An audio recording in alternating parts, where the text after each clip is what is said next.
حضرت امیر حمزہ اور حضرت عمر مسلمان ہو گئے تو 3-4 دنوں کے فاصلے پہ دونوں مسلمان ہو گئے۔ اب اللہ تعالیٰ نے اسلام کو قوت عطا فرمائی، طاقت عطا فرمائی، 2 صفیں بنی مسلمانوں کی، 40 کے قریب مسلمان تھے۔ ایک صف کے آگے حضرت امیر حمزہ، ایک صف کے آگے حضرت عمر فاروق، اور وہ دن تھا جب پھر پورے مکے میں دین کا نعرہ اعلانیہ گونجا، اعلانیہ نماز پڑھی گئی، اعلان ہوا میرے رسول کریم علیہ السلام کے دین متین کا۔ حضرت امیر حمزہ نے پھر اس دن سے لے کر ڈٹ کے دین کی حفاظت فرمائی۔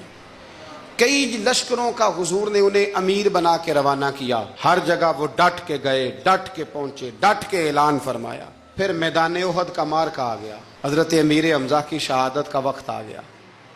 وحشی کہتا ہے کہ مجھے کفار نے تیار کیا کہ حضرت حمزہ کو شہید کرنا ہے، میرا ٹارگٹ تھا۔ ایک حربہ ہوتا تھا دور سے، سمجھ لیں نیزہ، وہ دور سے کھڑے رہ کے یوں پھینکتے تھے تو سامنے والے کے وجود میں پیوست ہو جاتا۔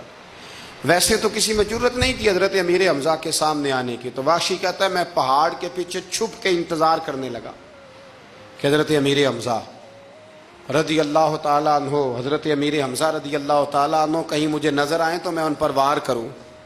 کہتے ہیں کہ میں چھپ کے انتظار کر رہا تھا، اچانک حضرت امیر حمزہ بڑی دلیری سے لڑ رہے تھے، گاجر مولی کی طرح کفار کو کاٹ رہے تھے، وہ میرے سامنے آئے تو میں نے پیچھے سے نیزہ مارا۔ اللہ اکبر، کہتے ہیں اللہ رسول کے شیر کے وجود میں نیزہ پیوست ہو گیا، لیکن ایک دفعہ وہ گرنے کے بعد دوبارہ اٹھے، زخم گہرا تھا، توانائی نہ ہو سکی تو پھر گر گئے۔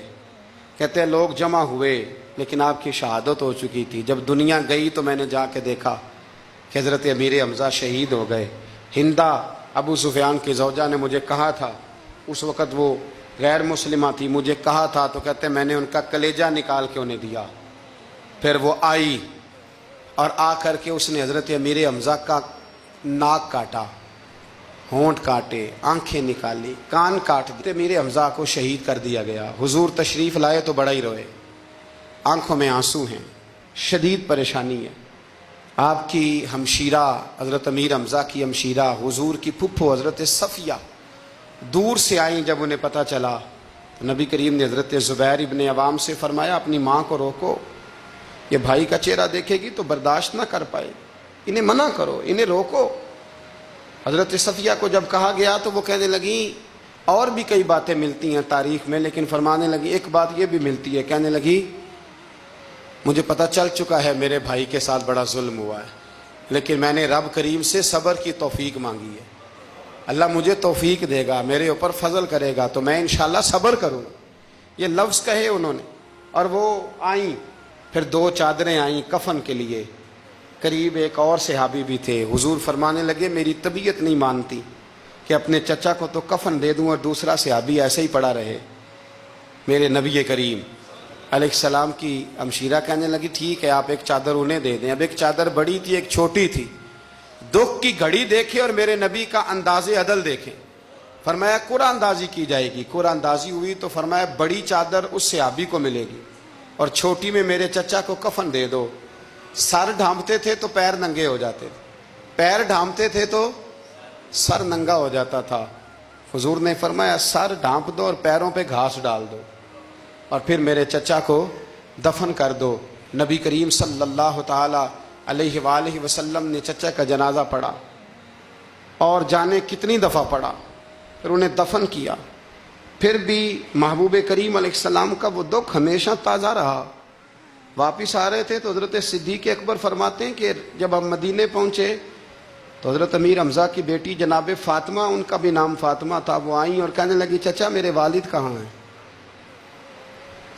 تو کہتے ہیں میں رو پڑا، میں نے کہا حضور بتائیں گے۔ کہتے ہیں وہ نبی کریم کی بارگاہ میں گئیں اور عرض کرنے لگے یا رسول اللہ میرے والد کہاں ہیں؟ تو نبی کریم علیہ السلام نے بچی کے سر پہ ہاتھ رکھا، فرمایا بیٹے میں ہوں تیرا والد۔ بڑا اعزاز ہے، یہ بڑی شان ہے، پتر میں تیرا والد۔ پھر ہر سال حضور حضرت امیر حمزہ اور شہدائے احد کے مزاروں پہ جاتے، ہر سال۔ اور پھر حضور کے وصال ظاہری کے بعد حضرت ابو بکر صدیق بھی جاتے، حضرت عمر فاروق بھی جاتے، عثمان غنی بھی جاتے، مولا علی بھی جاتے، اور حضرت فاطمہ الزہرا کا جانا بھی امام رازی نے لکھا ہے، وہ بھی تشریف لے جایا کرتے۔